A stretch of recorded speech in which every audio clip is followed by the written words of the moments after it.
Welcome in to House of Horns. My name is Victor Corona, aka Victor Producer, and joining me today, subbing in for Gilbert Manzano, is Fernando Ramirez, who does it for the Sporting Tribune. He is a beat writer for the Chargers. He does it all down in San Diego as well. He'll cover some soccer, anything you want to know around the world, wrestling. He's your guy there.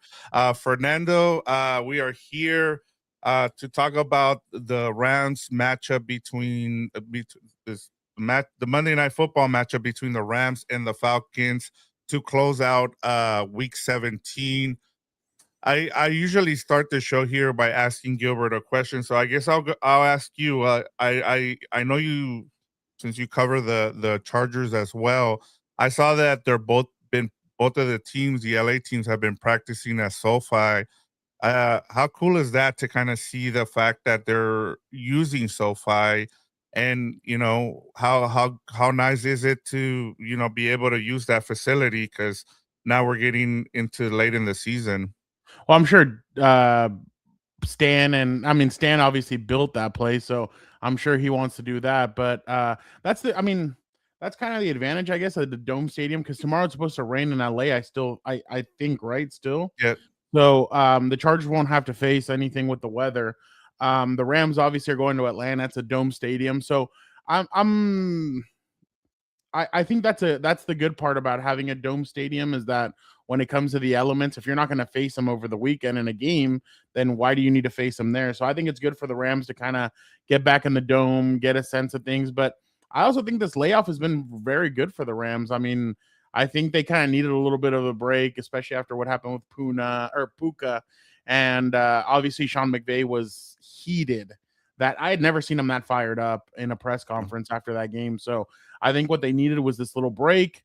Go get your stuff in order, come back and get ready and get focused, because this game, I mean, there's a lot kind of writing on this game from two aspects, Vic, and I'm yep. sure you're going to get into it. From one aspect, it's the draft, your draft status, obviously, and then the other part is Seattle could let up. I mean, they're playing the Panthers, and I know they've done well in those 10 a.m. games, but they could let up, and that could be a way for the Rams to kind of get back in there. But yeah, this is a big game for the Rams. I don't think this game is being nearly talked about as big as other games are, to be honest. And And I mean Sunday and Monday. Yeah, and it's a Monday night game too as well. So this will be their last, if unless that Cardinals game isn't getting flexed out to Sunday Night Football. So this will be their last primetime game before the playoffs. So something to kind of help Matthew Stafford push towards an MVP award. But we'll get into that. Fernando, we have a great show here. We're gonna as we usually do, we'll get to our latest news and notes, plus storylines for both teams going into this matchup. And lastly, we'll give our game predictions. And Fernando, I'm pretty much just gonna skip the what our usual engagement question is. So I'm just gonna ask people, hey, what is the key to a Rams win? So let us know over the Falcons. And I want to get right into asking you. I'm gonna get right into Rams news and notes here, Fernando, because I know it's been almost a week and a half, it seems like, since the Rams played. As you said, they've had a nice little layoff. But since we've been gone, Fernando, we got the news that Rams fired special teams coordinator Chase Blackburn. It's the first in-season coaching change in the Sean McVay era. And McVay said that he informed Blackburn of his decision to part ways after the Seahawks game. So pretty much on Friday, after that Thursday night game, Ben Kodwitka steps into the special teams coordinator role. Matt Harper will join the staff as an assistant. Harper is a former Eagles special teams assistant. And then McVay was asked, Fernando, why was this the moment to make this first season coaching change with the Rams? And he said, what it really boiled down to was the confidence that I have in this football team and where I think we can head and where I think the areas of improvement are needed. So it was something we had been talking about all season long, Fernando, Gilbert and I, in terms of special teams. We also talked about the secondary, but whether it was the kicking issues, whether it was the coverage issues, um, getting block kicks against the Eagles. It's been an issue for most of the season. So where are you, like, what was your takeaway when you heard about them, firing? When were you surprised that he fired the special teams coordinator this late in the season? I mean, you're 2 weeks away from the season ending, and that's when you decided to make that move, and you're kinda like, "Wow," especially because kicker's been an issue.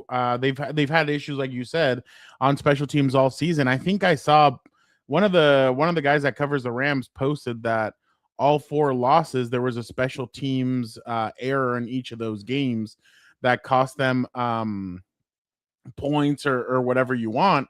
But I was surprised that McVay did it. But now hearing what McVay said, that makes you think that McVay, I mean, obviously all 14 coaches going into the playoffs see that they have an opportunity to make it to the Super Bowl. But that just tells me that Sean looked at his team and said, man, we are a special teams error away from either winning a Super Bowl game or losing, or not a Super Bowl game, a playoff game. So I think he said, you know what, the best choice is just to shore it up, get somebody else in there, a different voice. Sometimes, when they make coaching fires or whatever, there's always a jolt. A team kind of gets a jolt from something that when a firing happens like that. So I'm sure that's what McVay wants to create. Like, hey, guys, we need you guys stepping up. We need special teams to be better, and I feel like that was the little jolt that he's trying to give it. But I'm sure McVay sees it as the way we've kind of seen it. Vic, you, Gilbert, Dan, and I have spoken about it, especially these last few weeks. The NFC is wide open. I mean, anybody Oh, could yeah. really take that conference. I think in the AFC, you kind of see it as 2 or 3 teams that are probably the strongest. But really, a 7th seed in the NFC could pop up and jump up and probably grab this thing. So I'm sure McVay's looking at it like that, and he's like, "Hey, we need to do what we can. Need to shore up this special teams to be able to be legit." So I'm sure that was McVay's thinking. But I mean, to do it 2 weeks before the season's up, that is very telling in what McVay thought about his team, and obviously he thinks they are very close and taking that next step forward. So I give him credit. I mean, most people would have just hung on to the special teams coach and been like, all right, let's just write it out and see what happens. But for McVay to make this move, it means that that special teams has been pissing him off all season. Yeah, and I told Gilbert, you start with the players, right? They released Josh Carty, the kicker, who they Yeah. spent a draft pick on, and then they brought in Mavis, the kicker there, and then the next thing was, okay, let's see what happens the rest of the way, and then the fact that you allow a 58-yard punt return to Shaheed, and then your kicker misses a field goal there when you most need it. I think that was the last straw for him, and so Yeah. to see him, and that's the other thing too. That one of the things that Gilbert has talked about is, you know, you're either the CEO or you're the play caller, and it's hard to do both and expect to have the results when you have someone in Sean McVay who also calls plays. If you don't have, he's relying on the other coaches to do their job. If they're not doing their job, then he's going to make the final decision. So at that point, you left him no choice. He was like, okay, I've done as much as I can to give you as much of a leash.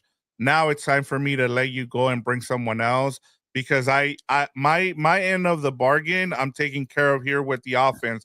The offense is clicking, but at the same time, it just feels, and I've been critical of this, that there was, because of the whole special teams fiasco against the Seahawks, it took away from the fact that and you also add the Puka stuff, like the game management was bad. And again, he blew the lead there, Fernando. That was on him. So in a way, he gets to clean his hands and be like, okay, well, one of the problems I've taken care of, guys. So now, if something else happens, you know where to come, or you know who to blame next. So the next thing, Fernando is going to be, on Sean McVay, because special teams, and now unless he fires the secondary coach who he gave a game ball to against the Lions, which we were talking about that on our text exchange. I didn't understand that, but like I said, now it comes down to Sean McVay, and you don't have any more excuses here. Yeah, no, and the thing is, and Gilbert and I have both seen it with Brandon Staley about you're a hot shot, a former Rams defensive coordinator, but you're a hot shot coming in, and everybody sees you, and can you be a good boss? Can you be a guy that goes into the special teams room, into the defensive room, into the offensive meetings? Can you go into all those meetings and make decisions, or are you just going to chill on the offensive side of things and not really involve yourself in other ones?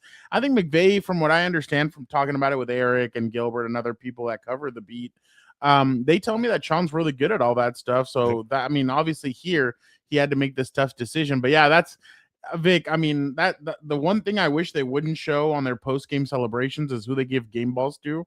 Because there's always times where you're looking and you're like, why are you giving that person a game ball? Like, we all know, like, that player's not playing well, or this or that. Like, it's just one of those things where they do it to hype it up and to kind of take the heat off of that individual or that player or that GM or whatever you want. But I agree with you. I mean, Sean needed to make this decision. He made it, and now let's see what he's going to do. But I mean, this team is the Rams should be one of the top teams. I mean, I'm very surprised. I know I picked them, the Seahawks, to win, but I didn't think they were going to win that game. Even without Devontae, I thought, no, the Rams are too good to be able to lose. But I mean, it's one of those things where the Seahawks just didn't give up, and the Rams kind of took their foot. And that's what I've been telling you guys all season. I feel like there's times in games where the Rams take their foot off the gas, and I'm kind of like, why don't they just like either pull a Bill Belichick, run up the score on somebody, and then pull all your guys,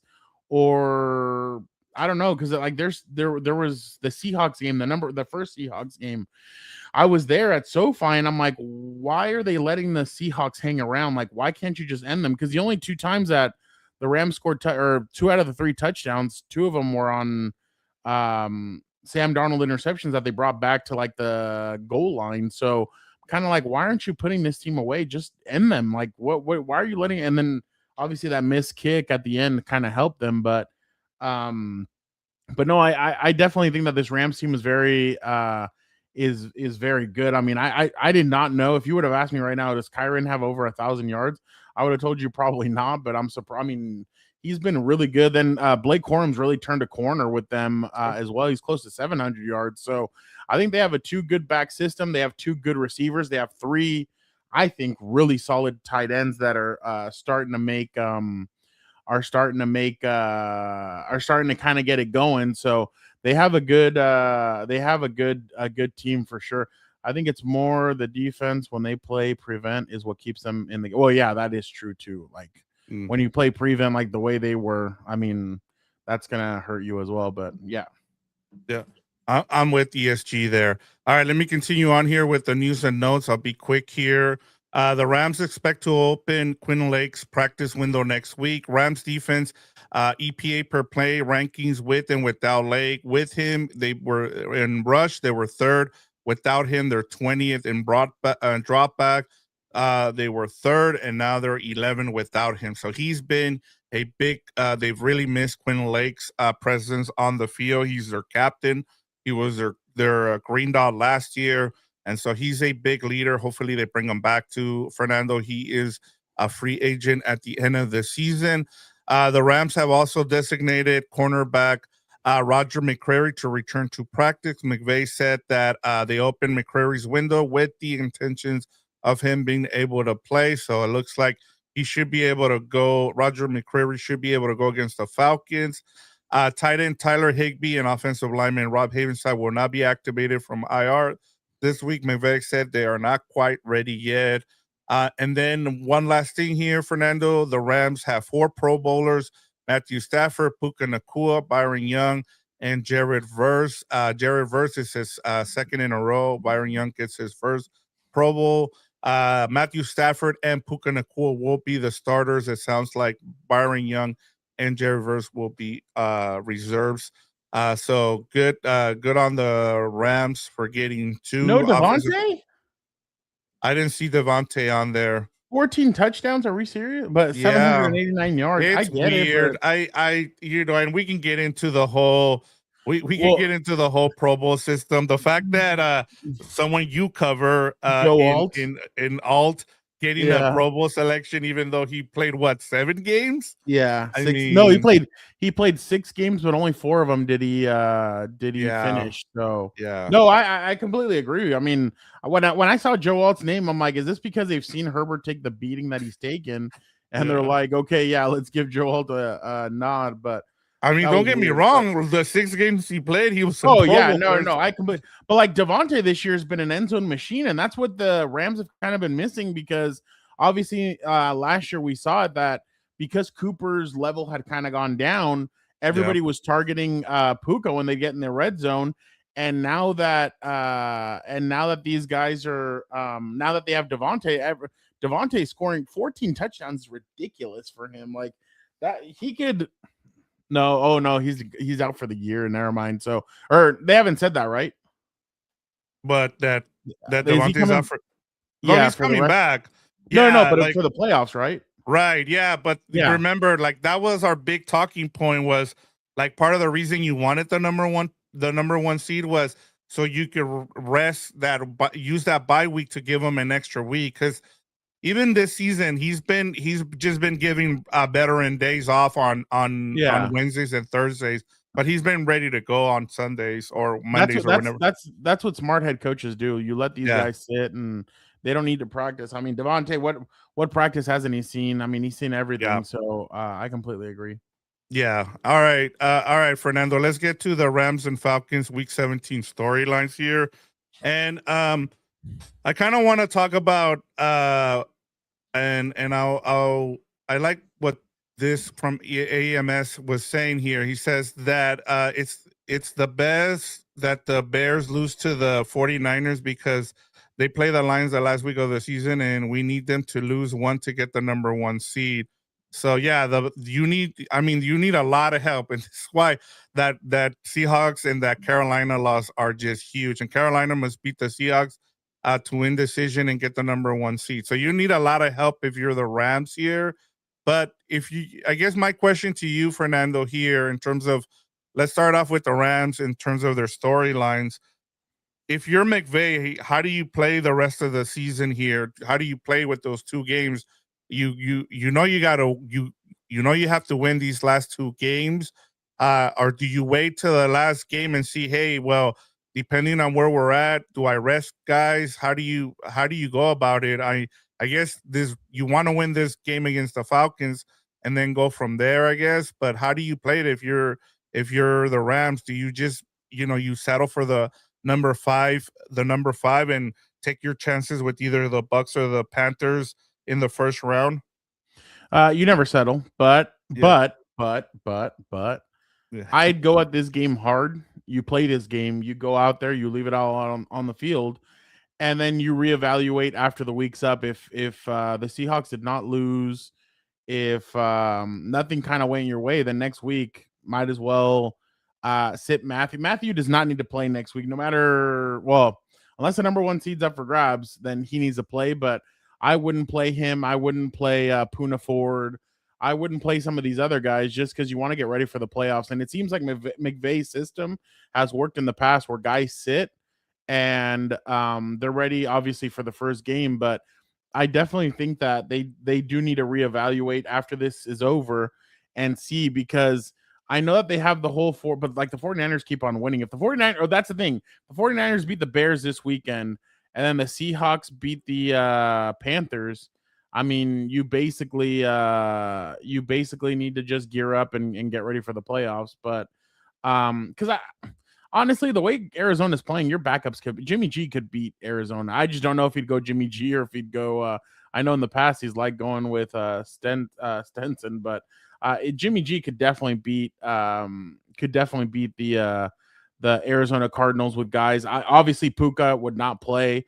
I think these young tight ends should play. I think they should get a little bit more some playing time. I think Kyron should get maybe a quarter.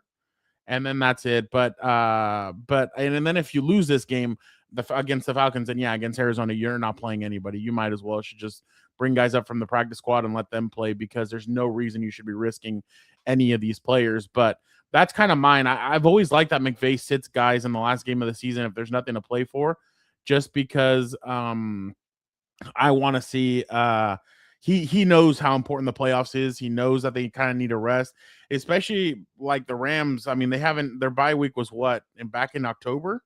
Yeah, it was week 6. Yeah, so you haven't had a bye week in a long time. For some of these guys, give them a bye week, and if anything, up the practice intensity. Let these guys practice a little bit harder. Then obviously you sit a lot of these guys, because Matthew you should put in that hyperbolic time chamber thing. Haul that thing back over to where the Rams facility is. Put him in there for a couple days and let him get going, because Matthew's going to be the key. I mean, the dude's on fire right now. Like I know, even though technically he had a bad game against the Seahawks, I thought he had a great game, and I think he's had a great season. 4,100 passing yards, 40 touchdowns, only 5 picks. He's only been sacked 19 times. Like, the guy's been on fire. Puka, 1,500 yards, 8 touchdowns. On the other side, Devontae with 14 touchdowns. Like, these guys have found all kinds of players. And then Tutu Atwell, I think he just returned, right? Yeah, he just got back. Yeah, he's not a player Gilbert likes. He's not? Because he's good for one play, right? Yeah, that's what he says. He's tired. He's been waiting on Tutu to hit, and when he covered the team in 22, he was like, he hasn't done anything. I'm tired of waiting for Tutu. Yeah, no, Gilbert and I will remember this one. The Chargers had a guy, Jalen Guyton. He was good for one catch a game. Yeah, that's exactly what it. But Tutu's catch usually ends up being on a big third down or something. Well, they won the Colts game because of him. He had that walk off. Yeah, exactly. So like, I mean, you kind of need a guy like that in the perfect situation. But yeah, that's what I would do. I would just gear up, get ready for the playoffs. I mean, the Rams aren't a team that need home field advantage. The Rams are a well-coached team that can go on the road and beat anybody anywhere. They don't need home field advantage. The one misconception I think teams have about the Chargers and the Rams is that they're West Coast teams, so they can't go into a cold environment and win. I feel like both of these teams could go into a cold environment and win. It's just going to be on their backs to kind of do that stuff. And again, I think Matthew's playing at a way higher level this year than he was at this point last year. So I think that's definitely going to help. But yeah, just McVay, keep on doing what you're doing. That. Yeah, and you're right. I think with the misconception with both of these teams, the two LA teams, is because I think that, to your point, they both have really good hard throwing quarterbacks that can get the ball through the wind or through the snow or whatever it is. And so that's the difference, is when you have a Herbert and you have a Stafford, you can get the ball through the elements, especially if you have to go. That's why that game was so close last year between the Eagles and the Rams, is because you have someone like Stafford, who's also played in those bad condition games because he played all those years in Detroit. So there's that as well. A mess too. Yeah. So let me ask you, in terms of the Falcons here, before we get, and I love Brian Smith. Brian Smith's one of our guys here. He says Cody Schrader was just cut by Denver. He was on the practice squad. He's one of those guys that certain, you know how you were talking about how there's players that fans really love, and then they get cut and they're like, hey, why didn't we keep them? That's one of the players for that's not a player Brian talked about, but it was one of the ones that fans were like, oh man, we should keep them, and blah blah blah. I was telling a buddy of mine the other day, a beat writer too. I'm like, we should keep the names of all these players so that fans down the line go, oh shit, yeah, we were wrong. Like, just be like, hey, don't forget, this is so and so. Oh yeah, okay, yeah, you guys are right. So yeah, for the Rams, it was McCutcheon. I remember that Montana, name. And the receiver. The receiver. Yeah. I saw him during training camp, and I remember, I think I was with Gilbert and with Omar Ruiz, and like, fans were, oh my god, like McCutcheon's so good, and I'm kind of like, but nobody picked him up, right? Well, no, He's on the I Rams mean he practice got cut squad? by the Rams. Oh I no. think last year, Oh and haven't heard about him. I don't even know if he's even on a practice squad. I have not heard his name at all. No, Guyton. That was a guy on the Chargers. There T was that. What was T it? T Billy. Billy was the other one for the Yeah, Chargers. T Billy. That was the one that everybody was mad at when the Chargers cut him, and he ended up not doing anything after that. So, Yeah. funny stuff. But yeah. So, what were we gonna do? Yeah, I was gonna ask you about now turning to the Falcons here, and where is Willie Lampkin? Willie Lampkin was on IR and just got he was just added to the, if I'm not mistaken, and you can check me on that.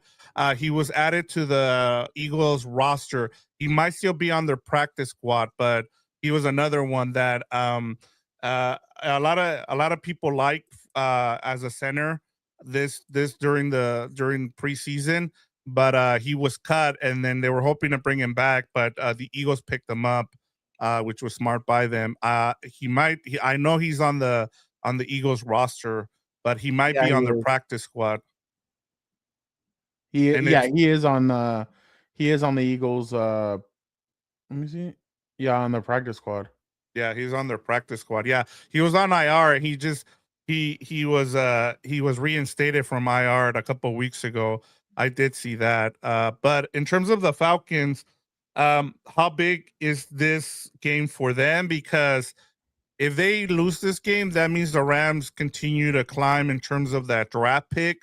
And then we had a good conversation, and shout out to Brian, because who was on our betting show. We were talking about it when we were talking about the line there.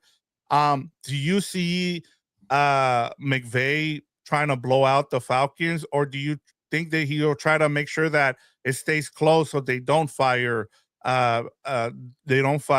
Raheem Morris, because he's one that hasn't really worked out. That's been from his coaching tree, I guess. Well, right now the Atlanta Falcons are at the 12th pick. Yep. So if you beat them, I'm sure it would be a top and they 10 drop pick. in. So I think, and it depends on what the Rams are going to want to do. I mean, do they want Fernando Mendoza, or are they gonna just for the future, or are they going to be? If you ask Rams fans, they want a corner. Yeah, a corner. Yeah. Okay. Yeah. So I think I think McVay can't. There's no friends when you get when it's time to go on the field. I think McVay needs to go in there and play his best game. I mean, your team is now being questioned after being a Super Bowl favorite. That's how quickly the season changes. After being a favorite a week and a half ago, you're now one of the teams that people are saying, oh, well, maybe they're too soft. Maybe they're not the team that we all thought they were. Maybe their defense is soft. And that's just coming from Hilberto. But no, I definitely think that the Rams kind of need it, especially on Monday Night Football after you got embarrassed in a sense with the Seahawks. I think in this game, you need to come out here and you need to smack them. And you need to be like, look, we're serious. We're coming out here. We're going to smack anybody who's in front of us. We still want that number 1 seed, but we're ready to play no matter where we are. It could be in Philly. It could be here. It could be there. Who cares? Just get us on the football field. I definitely think that I don't think McVay is going to go in there. Like, yeah, he'll go shake his hand, but I just don't think that you can go in there basically saying, hey, like, let me help rescue this guy out. Because by now, no offense to anybody, but by now the Falcons have already made their decision if they're going to fire him or not. I don't think it's because, and Vic, I think I don't know if it was with you that I spoke about it with. I can't remember who it was. But like with the Raiders right now, Pete Carroll, you don't tell that guy, hey, we need you to, we're going to fire you after the season. Why? Because Pete could just say, oh, you're going to fire me? All right, here's one for you. Stick my middle finger up, and I'm going to win these last 2 games and screw your draft pick up. So right now, they're not going to do that with him. Well, I mean, who cares about the draft pick, I guess, with him? But I definitely think that that the Falcons have already decided what they're going to do come Monday, January 3rd, 4th, or 5th. Yeah, they know what they're going to do on Black Monday. So, but I definitely think that the Rams need to go in here. I think they need to smack the Falcons, and I think they need to show that they're one of the better teams in the NFL, and they're going to be forced to be reckoned with. But But yeah, no, I definitely think that you want to get in there. You want to, because look, you accomplish two things: you smack the crap out of them, and then two, you improve your draft pick, which obviously nobody's thinking about the draft right now if you're the Rams, but still in the future that could be a really good pick because shit, the Rams could go corner in the first and both picks and end up getting really good firepower in their secondary. That's what they're missing in a sense is firepower in their secondary. I mean, who knows? Maybe Caleb Downs falls to them, and Caleb is the guy that they decide to make their franchise safety. And we've already seen how good Caleb is. I mean, Caleb could be a game changer for the Rams. Is he the secondary guy from Ohio State? Yeah, Yeah. that kid's a killer. Like I was Yeah. watching him, and the dude just like he flies all over the field, and he picks the ball off, he takes heads off. So man, if the Rams get him, it's a game changer for the Rams. That's what I'm saying. That's like crazy. Caleb could be a really good addition for them. But yeah, the Rams are. I'm sure Rams fans are pissed off at Tampa Bay for letting the Falcons beat them. But and the Falcons are riding a 2-game win streak, so I'm sure they're feeling good about themselves. So yeah, Rams need to go in there and just smack them around. Yeah, and the thing with the Falcons is, they're gonna have their other weapons offensively. You have Kirk Cousins now. He's kind of playing for next season. He wants to be a starter. We know that this is going to be Penix's team going forward because he's on a rookie contract, and so that's what you have to deal with, and it's a good. It's a really good I guess be able to see this really good offense in the Falcons as a good test as you go into the playoffs. Defensively, I think if you do see Raheem Morris get fired, Fernando, and I think it's a big reason why, and I was telling Gilbert this is like if you look at DeMeco Ryans and you look at other defensive coordinators turned head coaches, like the one thing you've seen from them is that the thing they were hired for, they're really good at, right? And with Raheem Morris, it's like, look, you have 2 years. You were given defensive players. We went up and traded for one of your guys, and yet you still are rated as one of the worst defenses in football. And so when you have that and you're a head coach like Jonathan Gannon, he was brought in to be a defensive guy and his defense sucks, they have every right to fire you. And so I think that's probably the way they'll go. And Arthur Blank, one of the things that I remember you talking about is if you have an older owner, they're going to be more impatient. They're not here to be patient because, hey, they want to see their team win before they die. So I'm with you there as well. So and it's so morbid, but it's so true. I'm sorry, but that's the reality. I mean, I'm not trying to sugarcoat no. I've said it. I said it. So like I agree, but it's just funny to hear that. But no, it is true. I mean, Jerry Jones, that's why he's so impatient. And Arthur Blank, I wonder what his conversation is like right now. And does he regret not going after Bill Belichick or putting in Raheem Morris? Man, look, I didn't think Bill Belichick was going to get a call at all, but now hearing more and more insiders are saying, hey, don't be surprised if one of these teams calls Bill and says, hey, what's up with that? But I wouldn't be surprised if Chris Shula got a head coaching gig and then Raheem Morris comes back. This from ESG. He's like, this game is a trap for Chris Shula to be the next Falcons coach. And then Raheem Morris comes back and is the defensive coordinator of the Rams next year. Yep. And then they get so they got from Raheem Morris, they got a 3rd-round pick because he signed with the Falcons because he was a minority coach.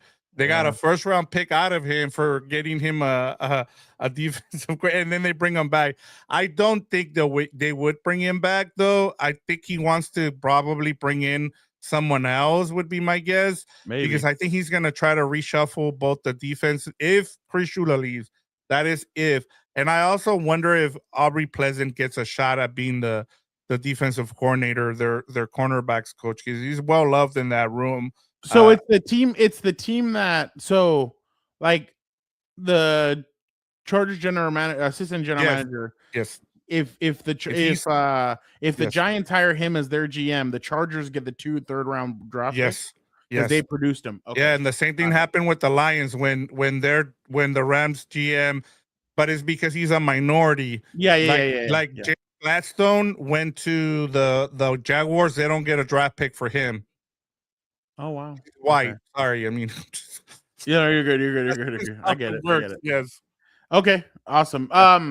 But yeah, no, I definitely think that this is I mean, I just don't know what we're gonna get from Atlanta. Like, are they the team that all of a sudden Bijan, they're finally running Bijan, they're finally getting Kyle Pitts going. By the way, for Kyle Pitts, these next 2 games are crucial. Because I mean, who's his agent, Vic? David Molingetta. Oh David's yeah. gonna try and get Kyle Pitts paid. Kyle knows he needs to get paid. And I think he's at right now. He is at 854 yards and 5 touchdowns. So he needs Bijan is about a at 150 to get to 1,000. yeah, exactly. Bijan's at 1250 with 6. Bijan should have way more touchdowns. The only problem is they give it to Algier in the red zone for some reason, and he's the one because he has 8 touchdowns. But how do you feel like the trades worked out? I mean, James Pierce is at 8.5 sacks this year. I mean, I would say that in a sense that's a pretty good. I mean, nobody's talking about James Pierce, and he has 8.5 sacks as a rookie. I was pretty impressed when I saw his numbers right now. So I'm sure the Falcons, as of right now, aren't like, oh, shooting themselves in the foot because they gave it up. I mean, the kid's been a good edge rusher. I feel like with a better defensive mind in there, I think they could get more out of him, maybe. And for the Falcons, yeah. So I don't know.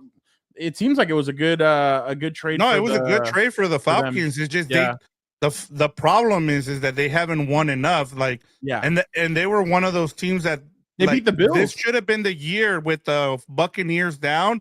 You should have won that division, and I think that's the biggest thing, and that's the biggest detriment as to why if they fire Raheem Morris, that's going to be the biggest thing. Fernando, I know you got to go, so we're gonna finish up here real quick. I wanna get just your I'll let you know here. The Rams are 7.5-point favorites. We talked about it on the betting show. Yeah, it's a big line for the Rams here, which I think the Rams are 11-4 against the spread this year, so they've been really good against the spread.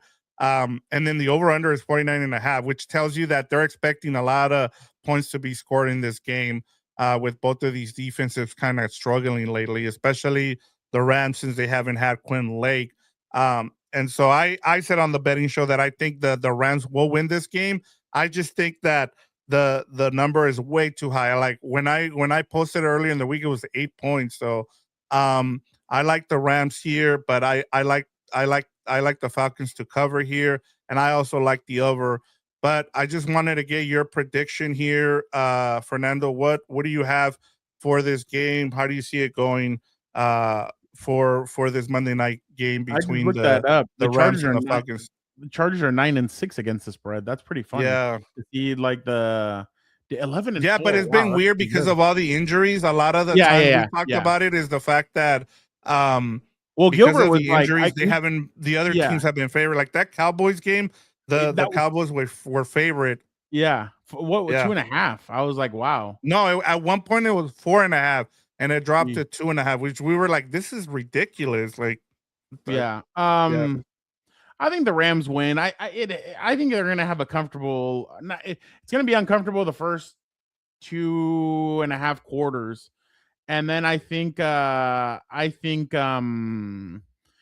Rams kind of blow them out in the end. I think Kirk doesn't like pressure, and I think that they're going to pressure him a lot.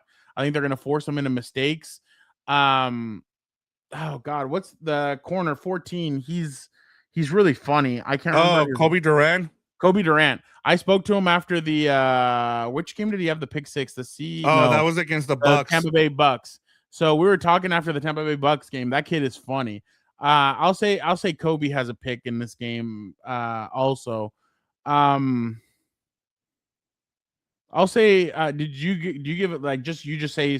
Yeah, like, I'll give you a score because I like the over in this game. Because it's 49.5. You want me to give you a score here? Yeah. You give me a score for everybody that's watching. Give us your score. We want to know how you have this game going. We already have here.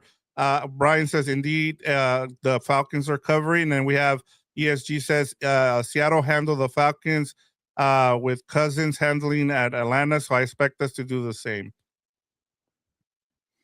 I'll give you a okay. score here. I'll say it's 30-25 Rams. I'll say 35 21 Rams. Okay. Double I digit think win.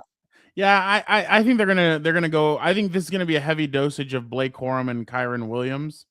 And I think those guys could have some big runs on Monday night. I think that's the one key, and that's the criticism that we give McVay is sometimes he doesn't like Jesse saying 41-20 Rams. I think McVay, the criticism on McVay sometimes is that he doesn't run the ball enough. I think this is a game where he kind of runs it down their throats and they get out of there with a good victory, especially leading up to that final game of the season. Yeah, in the last point there, and I mentioned it to Tyler. I don't know if I talked to Eric about it, but the fact that LaFleur, Mike LaFleur, was doing the play calling against the Cardinals, and they had their highest rushing total in the last couple months. It tells you like that it was weird because we were like, man, they really ran the ball in this game. Come to find out, Mike LaFleur was doing the play calling because Sean McVay got sick. And then, then what do we get? Like they kind of went away from the run in that second half against the Seahawks. He was in the booth, right? That was the one where was McVay in the sideline when he was sick? No, he was in the sideline, but he got sick. And then so he flew like the day of separately. To the game. Yeah. Okay. Yeah, no, you know what? Jesse, if this is going to happen, if Puka gets another 200-yard game, then he better get another 200-yard game against the Arizona Cardinals because he'll be close to 2,000 yards. Yeah. I want to see him. I want to see somebody. I remember at first everybody's like, JSN's going to make it to 2,000. I'm like, no, he's not. Everybody always has a slowdown. Maybe Puka's actually heating up at the right time, and maybe he gets to the 200. It's crazy. So, and last thing, I 2000. promise. No, you're good. Puka is getting closer to catching JSN when nobody thought that would happen. Yeah. And the same thing is happening with the rushing title. Remember how Jonathan Taylor was way ahead? Yep. James Cook either has caught him already or is about to catch him as well. Let me you can check me on that, but I'm pretty sure they're almost close. Oh, it is Cook. Yeah. Cook's at 15, 15. Jonathan's at 14. Yep. And then there's a fat gap, and then it's Achin, Derrick Henry, Bijan, Javonte Williams. Yeah, and I think the same thing's going to happen here with Puka. I think he's going to catch JSN, even though he missed a game this year. Puka, and I'm with Jesse too, because with no Devontae Adams, he's 40 yards away. Yeah. He's only 40 yards away. So there you go. And then the other thing too, no Devontae Adams. And so, Stafford likes to, when, I thought that was a blessing when Puka went out for that first game because they ran more 13 personnel. So, I mean, he needs 373 to break Calvin's record, which Stafford helped get, which is another reason I keep saying that Stafford belongs in the Hall of Fame because of all the records. He's got a Triple Crown winner. He's got a record for most yards. I mean, it's crazy, Fernando. Oh, I had a Chargers fan get mad at me because on a radio show they asked me, who would you put, Stafford or Rivers? I said Stafford. They're like, really? I'm like, does he not have a Super Bowl ring? Well, yeah, he does. And I'm like, wasn't he the reason why they got that Super Bowl ring? Well, yeah. I'm like, well, then where's the conversation? Well, consistency, this, that. I was like, I don't care about consistency. Stafford didn't win his first playoff game until he was 13 years into the league. And then he's lit it up ever since he's gotten with Sean McVay. Sometimes you need to be with the correct coach. Yeah, I think he's only lost one game in January. Was that game to the Eagles? If I missed, maybe I missed one, but that's the only one that I can think of. Is they made the playoffs last year. They didn't make it the year before, right? Yeah, that was the Gilbert year? Yeah, that was the Gilbert year, the 22. Yeah. I'm trying to think who else they lost to. Because they went on that run. I need to go back and look at stuff, especially as we get ready for the playoffs. I need to check his playoff record. All right, Fernando, thank you so much for joining us today. For pinch hitting for pinch hitting for Gilbert Manzano there, who's on vacation. You'll be joining Oh, the us. Oh yeah, they Lions. lost to the Lions. That's right. Yeah. Yep, I forgot about that. Thank Yep. you, ESG. Thank you, ESG. I forgot about that. Sorry, I got so many numbers in my head. I have to like computerize everything right away. So thank you for that, ESG. Yeah, and so we'll be back. I'll be in Oklahoma to do the post game show, and I'll have Fernando join me right after the game. I'll have everything ready to go for you guys, so we don't have to wait for Gilbert to write a story. We'll be able to jump right on and we'll talk in after that game. So thank you so much, Fernando, and you can get us out of here. Close us out here. Yeah, everybody make sure to like, comment, subscribe. Make sure to tell other Rams fans about House of Horns, the work that Gilbert and Vic do on here. And also check out Compas on the Beat. We have a really good show. This week we have Eric D. Williams, as of right now, joining us on Tuesday. So make sure you guys tune into that. Guys, no Lunas Live on Monday. There's no Gilbert, so we're not doing Lunas Live, but the 4 Compas show will be electric. We Casa de Horns. I like that. I think this week with Black Monday on the horizon, we're gonna ask Eric if certain coaches are going to be fired or if they're going to be, or if they're going to stay. Who are the hot head coaching candidates, and could a certain 74, 75-year-old head coach with a 23-year-old girlfriend be making his way back to the NFL? We'll ask him all that. By the way, Vic, I don't know if you heard, we had Santa on What's Up Bolts, and Santa said that that Bill Belichick has been very naughty. so he was going to get Cole this year. So everybody, please make sure to like, comment, subscribe. Don't forget to join us on Tuesday and joining us on Monday after the Rams play the Falcons. So make sure you guys tune in, and definitely appreciate you guys. Have a great rest of your weekend, and I hope everybody has had a great holiday season. See you guys on Monday. Thank you guys.